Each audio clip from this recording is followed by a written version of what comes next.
chapter, the big reveal in K.O. One of the immediate points of contention is Professor Venomous's existing dynamic with Fink as his minion/adopted daughter, and figuring out what to do about K.O. as his estranged biological son. Previous episodes established that Fink adores Professor Venomous because he fills the role of her adoptive parent. While he calls her his minion, he does far more than provide food, shelter, or general directions for her role as a minion. He kneels to meet her at eye level when she wants to talk to him one-on-one. He shows active interest in her creative achievements. Look at the scene with the little boat she makes out of a napkin. It could have been played off as a dismissive, "That's nice, hon," but he looks at and compliments it. Fink is his default +1 at events, whether it's a billion party or Boxman's gala dinner. Part of this is how difficult it is to find a babysitter that Fink doesn't immediately intimidate and snap like a toothpick. The larger part is that PV genuinely includes Fink in whatever activity they're going to. Fink is the one giving him active updates about the billion party they'd be attending, and she has enough of a presence and rapport with the other villains that they engage with her directly.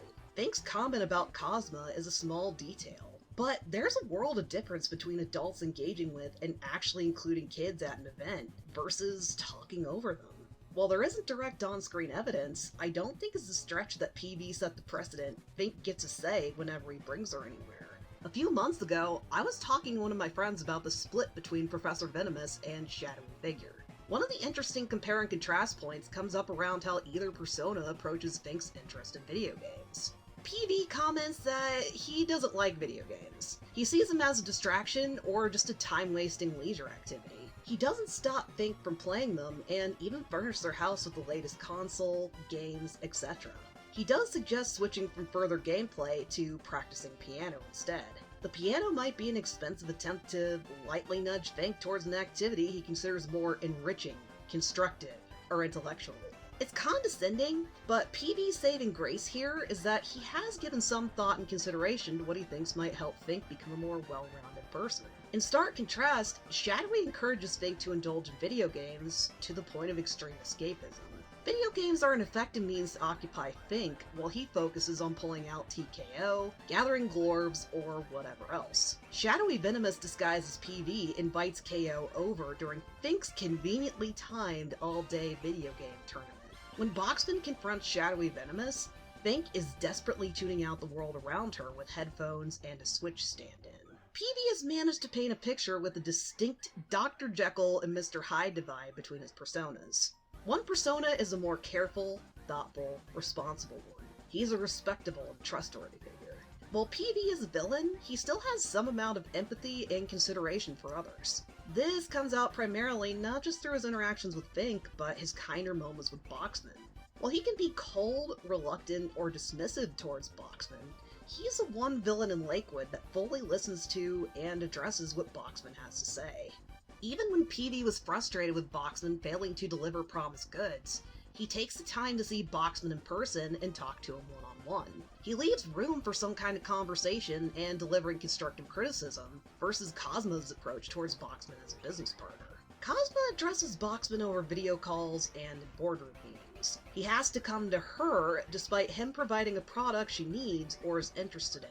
While she does take pity on him, she delivers a very black and white ultimatum with little patience or sympathy for Boxman's life or interests outside of robot manufacturing. She condescends towards the idea that Boxman is a villain and openly insults the Plaza techs because they don't meet this unwritten, universal standard for what a true villain is. Her comments are pretty unanimous among other villains in the area too. Note how Billiam seemingly invites every villain to his events except Boxman.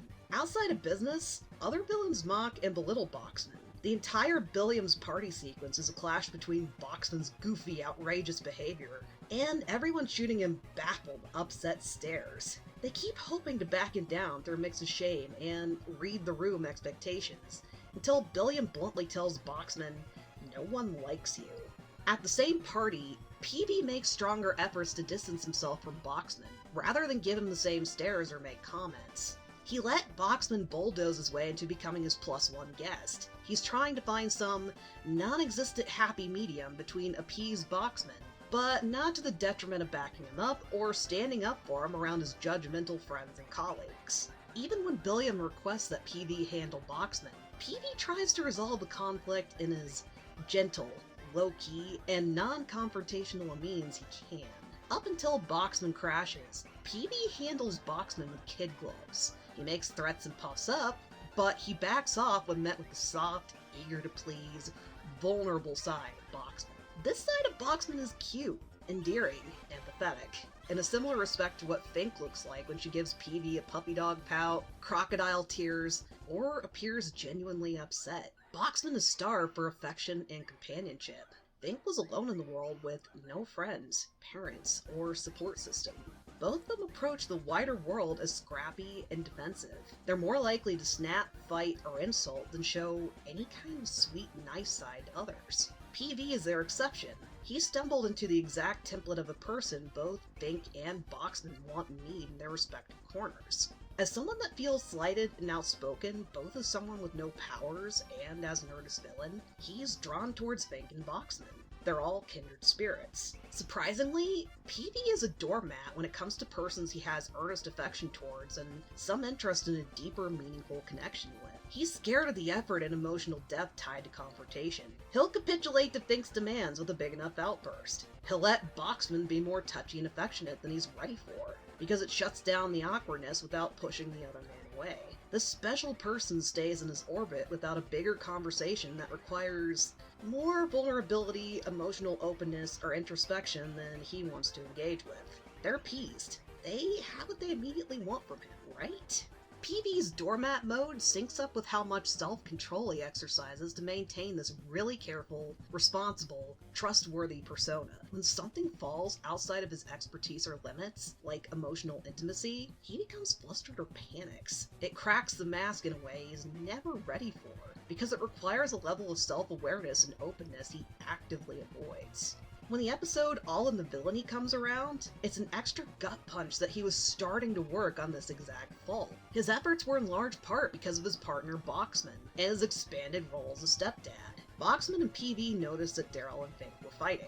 They tried to resolve the situation with the sitcom staple of share a room like a get-along shirt, followed by PV's horrible tried-and-true throw expensive gifts at my kid to buy more time and space if not avoid the problem altogether.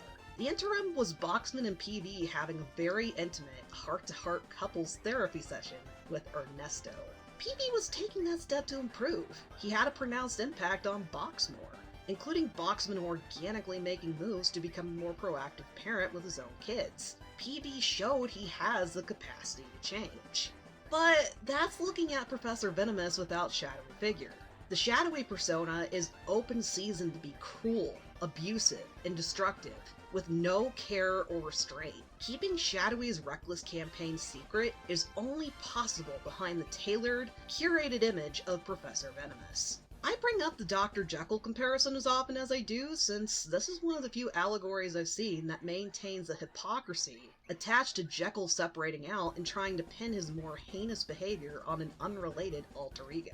Dr. Jekyll and Mr. Hyde is commentary on classicism, spotlighting Jekyll's hypocrisy as someone that posed as a polite, polished, and kindly high society man.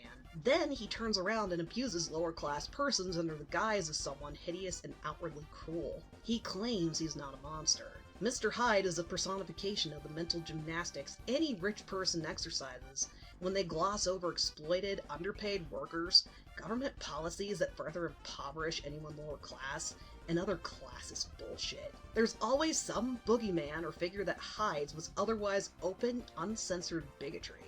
The split between PV and Shadowy Figure borrows this imagery and repurposed a Mr. Hyde figure into a cartoon mad scientist existential crisis. Shadowy Figure is a tug-of-war between PV's relentless pursuit of full, uninhibited power and a shaky, undefined self-image. So much of his self-identity and core values were molded around the idea that power is everything. It's the cornerstone of how valuable he is as a person, how much prestige he has, and what he thinks he's capable of. His superpowers involved draining powers from others, and required some setup or cleverness on his part to use. Other characters augment their abilities with equipment, teamwork, or additional skills and talents. They learn how to work with their existing strengths and limits. In other words, there's various takes on the idea of run your own race. One of my favorite examples shows up in the episode Legends of Mr. Gar. Rad fails at fighting a box bot and feels low and defeated. When Mr. Gar asks him about his telekinetic powers, Rad sadly describes them as a garden variety ability that everyone on Planet X has. Mr. Gar tells Rad he can still add his own spin, flair, and unique approach to how he uses his telekinesis. He also encourages Rad to start weightlifting as well, giving him something to focus on and flesh out beyond just his natural abilities. He's more than just this one specific trait. While Rad does struggle with his own masculine image, he has a far healthier view towards self-improvement and talking out his problems. PV's relationship with his powers could be considered further commentary on toxic masculinity. So many men buy into the idea that their overall value is based solely on how much money they make, how big their muscles are, and very external properties. They have to be big, aggressive, and stoic.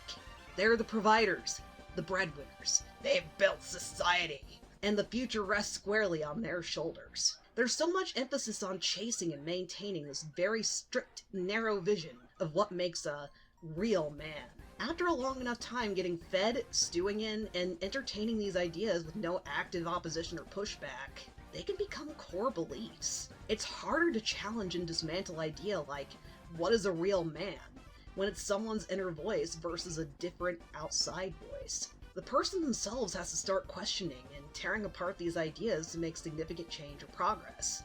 In the context of OKKO, the most powerful being in the universe is this hard-won, ambiguous ideal that PV is so daunted and enticed by.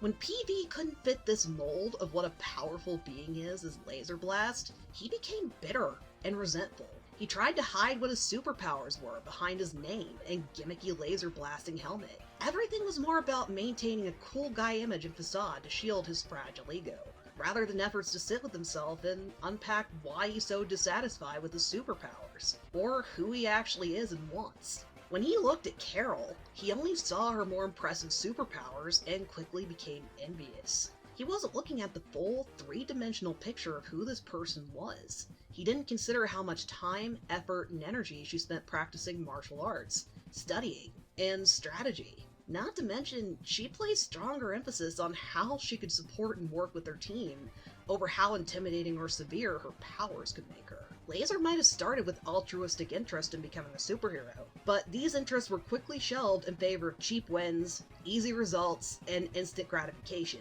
Where superpowers failed, a means to shrink, disempower, or other low blows gave him results closer to what he wanted. If taking out an opponent with superpowers felt empty and dissatisfying, then he'd find a way to mute said opponent's powers or debilitate them altogether instead. These measures not only leveled the playing field, but ensured that his potential opponent felt as small, helpless, and miserable as he did, if not worse. After the donut shop incident, PD starts adding material wealth, corporate connections, and soft power as tools in his arsenal next to shady experiments. While he is an intimidating figure in his own right, he relies on dodging, misdirection, ray guns, and potions. He moves towards a more flamboyant, feminine image and aesthetic versus a big, bulky, masculine image he had as Laser. It's closer to what kind of image he wants and who his true self is, but it's still surface level and flash. His self-image relies on access to external resources, specific presentation, and outside factors. Shadowy Figure becomes the result of too many years of slapping band-aids on never feeling good enough, while ignoring trauma, bottling up emotions, and no meaningful or active efforts towards healing or self-care. While PV did participate in couples therapy, it was as part of a unit in addressing surface-level issues, not personal ones. There's no outlet for how restricted and small he still feels as just PV. Shadowy Figure embraces and revels in feeling bitter and hurt. He's openly obnoxious, rude, and unhinged.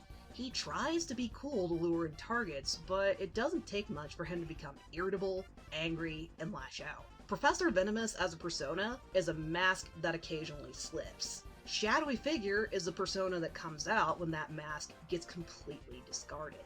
Coming back to Fink in video games, when Fink pushes back against blind escapism, Shadowy threatens to take away PV. If she won't comply with his demands, then he gives up on any kind of self-discipline or show of restraint. For Shadowy, true power equates to dropping and escaping from all responsibilities, or anything that challenges his unchecked impulses. It doesn't matter whether he voluntarily picked up a responsibility like adopting and caring for Fink, or it was a socially mandated one like the bureaucracy and neurotypical expectations around being a career villain. They're all melted together into one annoying, monolithic obstacle with no nuance or shades of gray. Where Dr. Jekyll is a frighteningly self-aware, unreliable narrator, PV reacts in surprise and horror. PV's surprise at hiding shadowy figure's moral bankruptcy from himself is similar to how Jekyll comments on how appalled he is by Hyde's morally bankrupt behavior. Though PV's reaction mirrors moments where someone realizes how unchecked or bad their anxiety, depression, or otherwise has become. Many people tread water with mental illness for years, with some awareness that there's an issue, but they're not sure how to approach or remedy this because it's undiagnosed. PV is a case of someone that not only goes years undiagnosed, but denies there's a problem, refuses to fix the problem, and lets it fester and become worse. For lack of a better description, Shadowy Figure was a forced release valve. The stress and pressure had to drain somewhere. He's sympathetic to a point, though mental illness isn't an excuse or crutch for treating people horribly or acting abusive. PV has shown enough affection, care, and investment in Fink as an individual that she's fiercely loyal to him and very defensive when she feels like someone is a potential threat to their relationship. Her initial reactions towards and treatment of Boxman are openly hostile.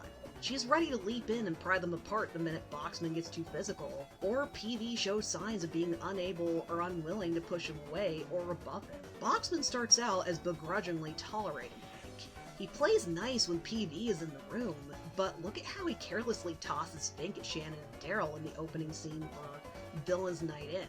Honestly, he only cares that Fink is in one piece, healthy and content enough to satisfy PV.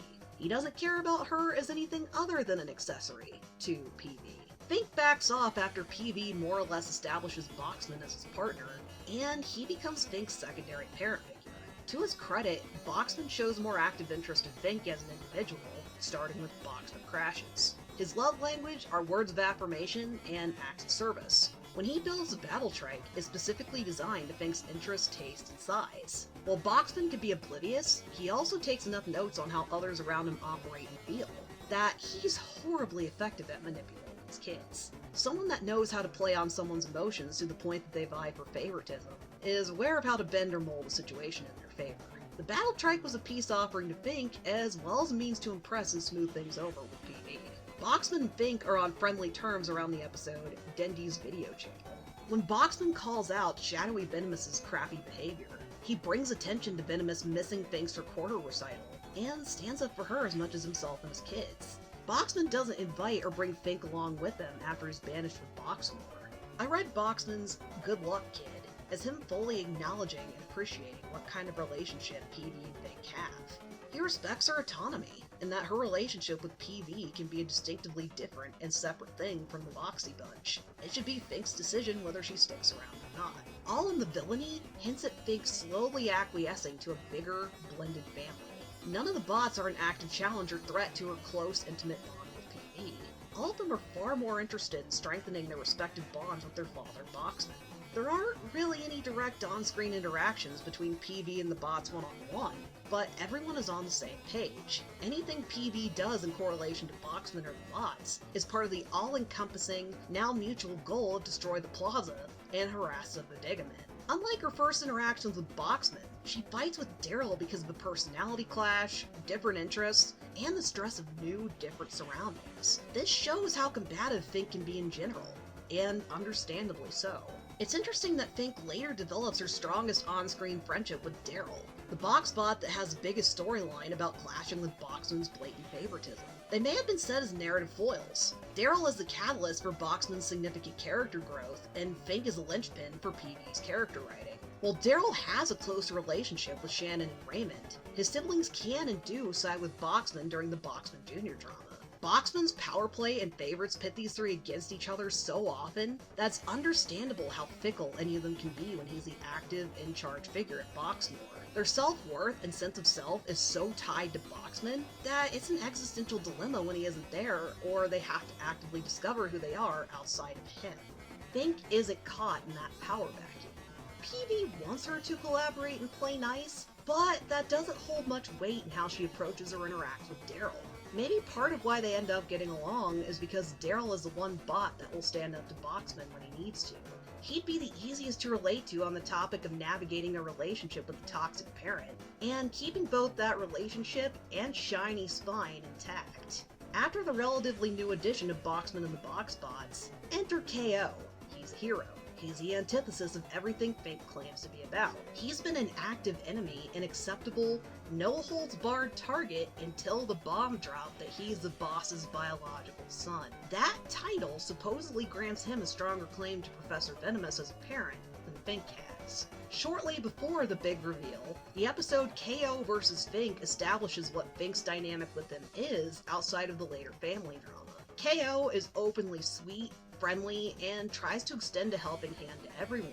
He's beloved. He has friends that would follow him to the end of the earth.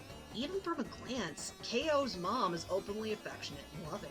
Her gifts reflect genuine interest, care, and time carved out for him specifically. In a nutshell, he has everything that Fink feels like she has to fight for, hide, or isn't allowed to have because of circumstances or past experience. She targets him because of intense insecurity and jealousy. K.O.'s cupcake is contrasted against Fink's room full of gifts and other material items. The cupcake was a deliberate, thoughtful gesture. All of PV's gifts are quick moves towards instant gratification and even a bit thoughtless. While PV makes the effort to talk to her in earlier episodes, he's now hand-waving her, brushing her aside with "I'm too tired" comments, and leaning harder into gift-giving than before. The ongoing fight for dominance with Shadowy Figure has reached a zenith. This is a person that burnt out because they chose to bury their problems rather than sit down and sort their shit out. They can't bear it anymore. So now they're at the point where they're numb and too tired to get out of bed, let alone interact with the world at large or other people. Sleep won't fix the issue. It's not an excuse for PV pushing Fink away or shrinking away from everyone in general.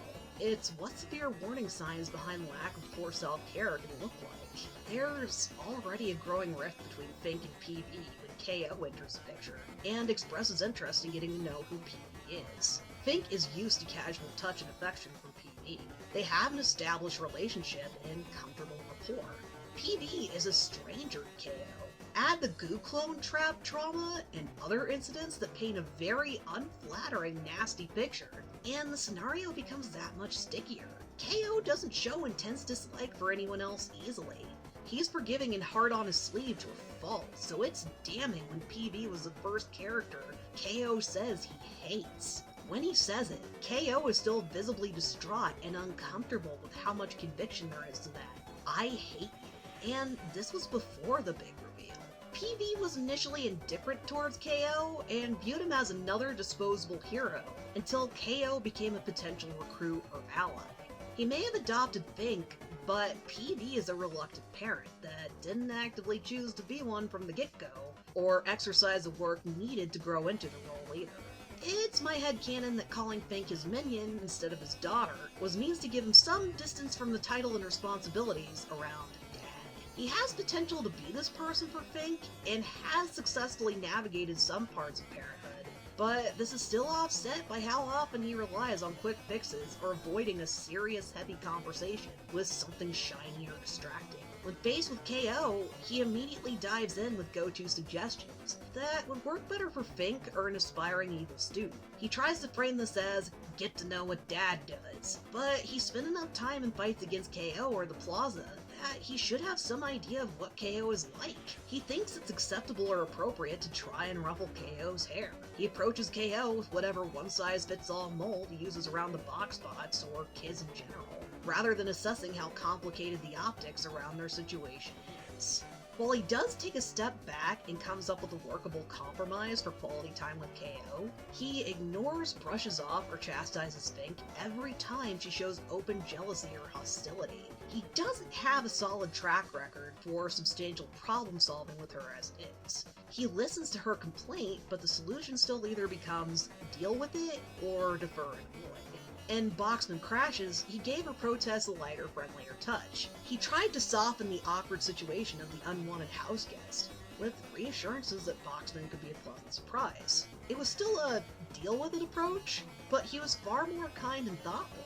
When she tags along with him and K.O., she has to fight to be heard, and argues. Every pushback on her part is met with a sharp, callous reprimand or remark from PV.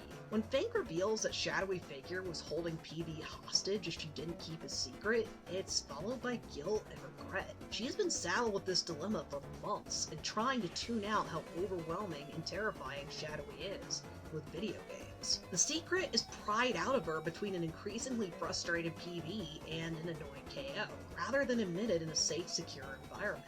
Shadowy immediately snatches control and attacks the bewildered Fink and KO, validating all of Fink's fears and insecurities around his threat. She begrudgingly teams up with KO, but it makes whatever standing she had with him worse. Not only is he an active obstacle for PV's affection, but he's seen her at her most vulnerable, and he is an active trigger for shadowy interference. There's no room after that for a meaningful conversation between these two. Immediately after Venomous is conscious and aware again, she pushes KO away when he tries to join in on hugging Venomous. PV doesn't correct or comment on her behavior or check in on KO after everything. He promises that he'll get rid of shadowy figure, but that promise is weighted against his token attempts to investigate shadowy, and KO's belief that there's a shred of kindness in everyone. Maybe KO sees some promise in PV and Fink's relationship, despite her animosity towards him.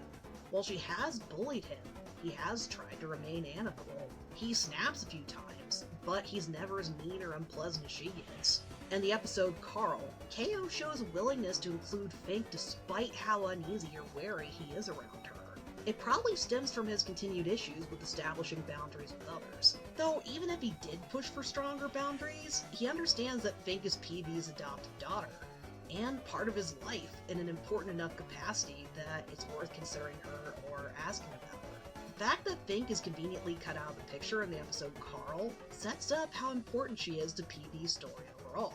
She is an active obstacle to Shadowy's machinations. When she confronts PV in moments where his guard is lowered or he lets an ounce of vulnerability come through, he will stop and rethink his actions. He dreams up means to stop or occupy Fink.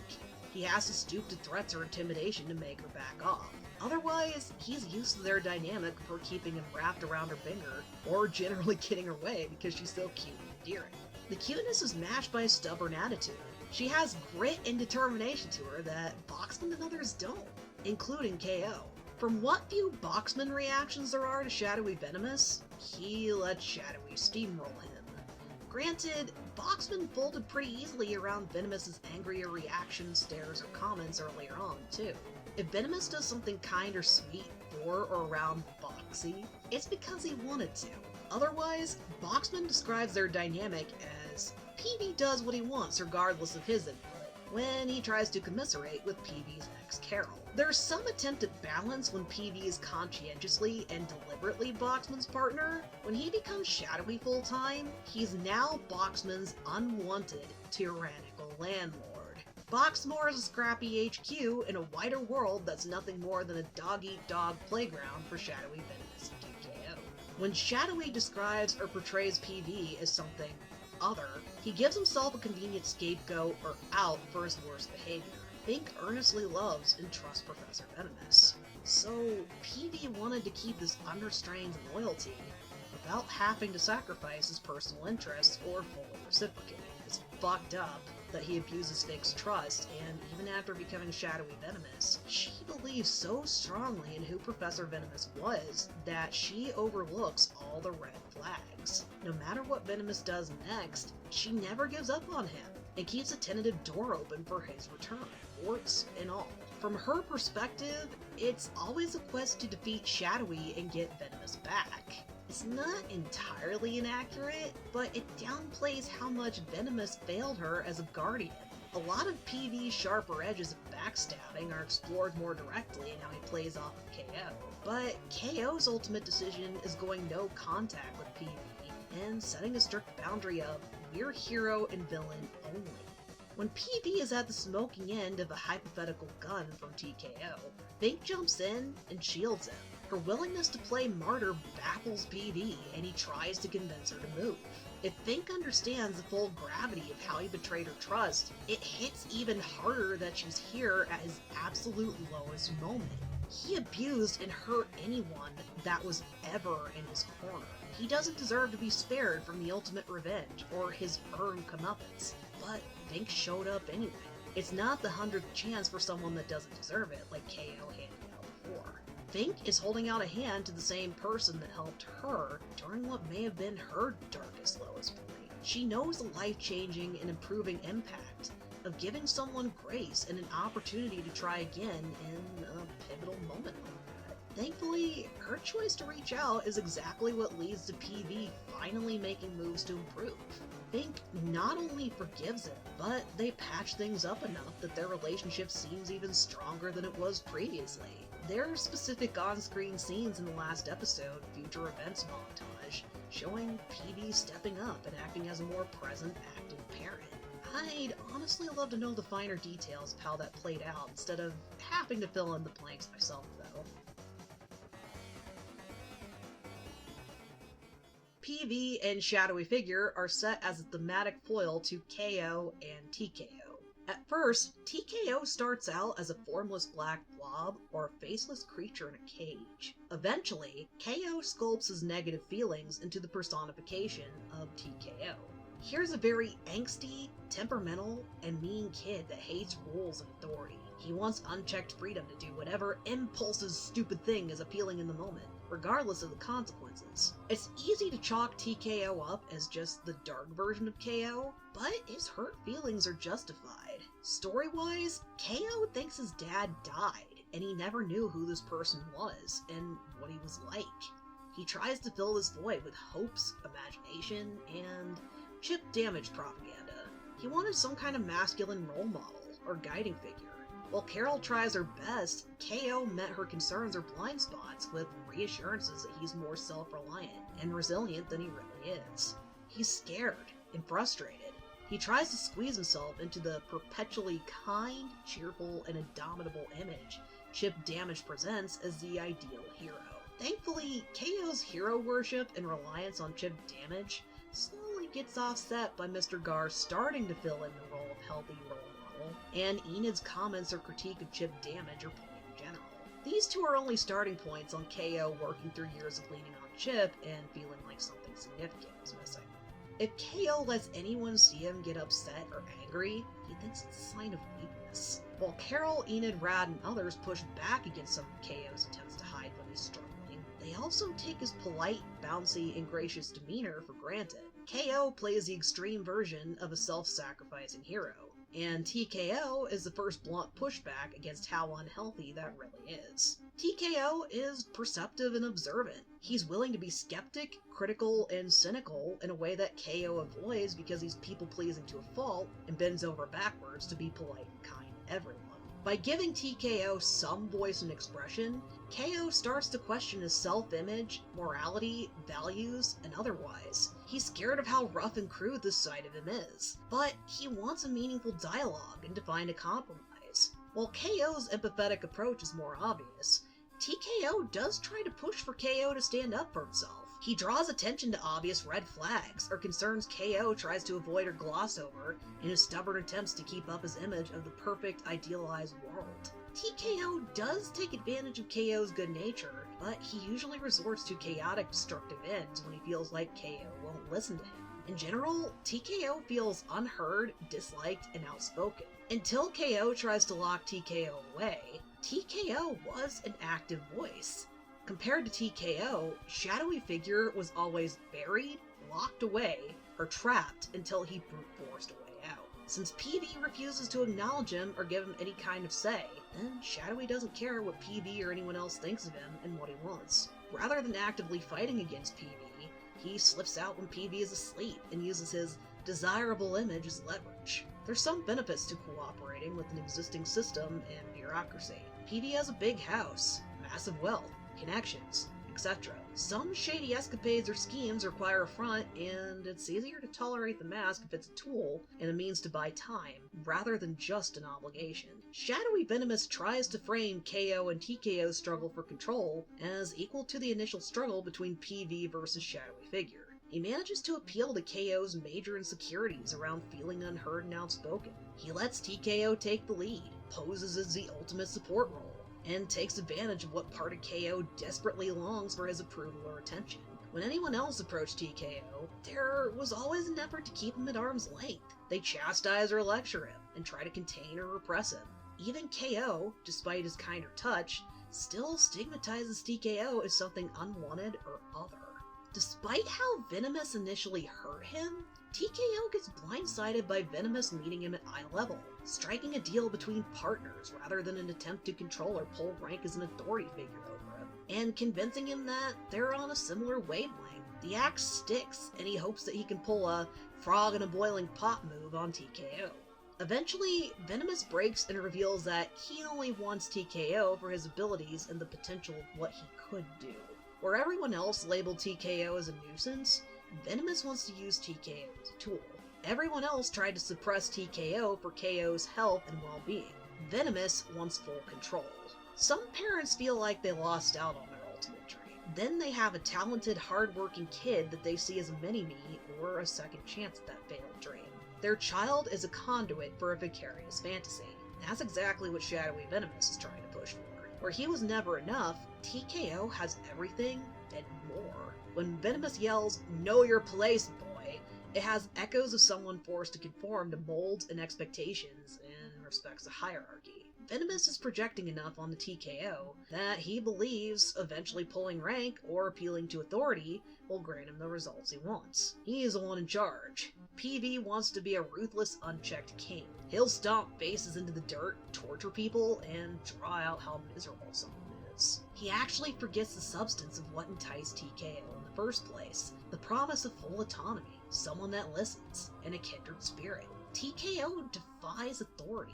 He'll destroy and tear apart hierarchies. He wants uncensored destruction, no matter who it is, what they do, or what the circumstances are. TKO is a loud, angry roar. The scene where PV coughs up black tar is a harsh cut between PV and what powerful being he thought Shadowy Venomous could be. He started digging a hole as soon as he wholly surrendered to Shadowy. He's so close to his goals. Everything and everyone else was background noise. It was easy to get a little too confident and try to challenge TKO, despite TKO sitting at the center of his plans. Shadowy's designs relied on keeping his son leashed and under his thumb. Instead, TKO pushes back and overwhelms Venomous in a way he didn't anticipate. Everyone else crumbles, cowers, or presents a low, easy-to-stop threat. Here, TKO is both more powerful and the brutal reality check that Venomous needed for a long time. When he says, "Do your worst, kid," it reads as accepting consequences in his relentless quest for power. He's absolutely pathetic and powerless now. He traded in everything. He backstabbed his son, Boxman broke up with him.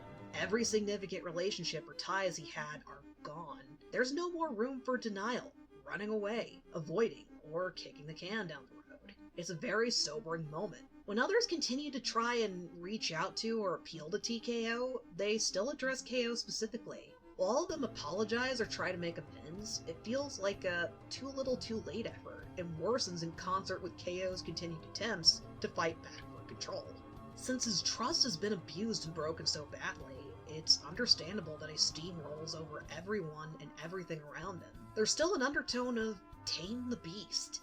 If TKO doesn't fight for himself, he could be locked back up, further repressed, banished. After KO finally makes an effort that cuts to the core of TKO's frustration, he finally feels seen. He's not a monster or a beast. This isn't a white flag or flimsy compromise. The conversation feels genuine.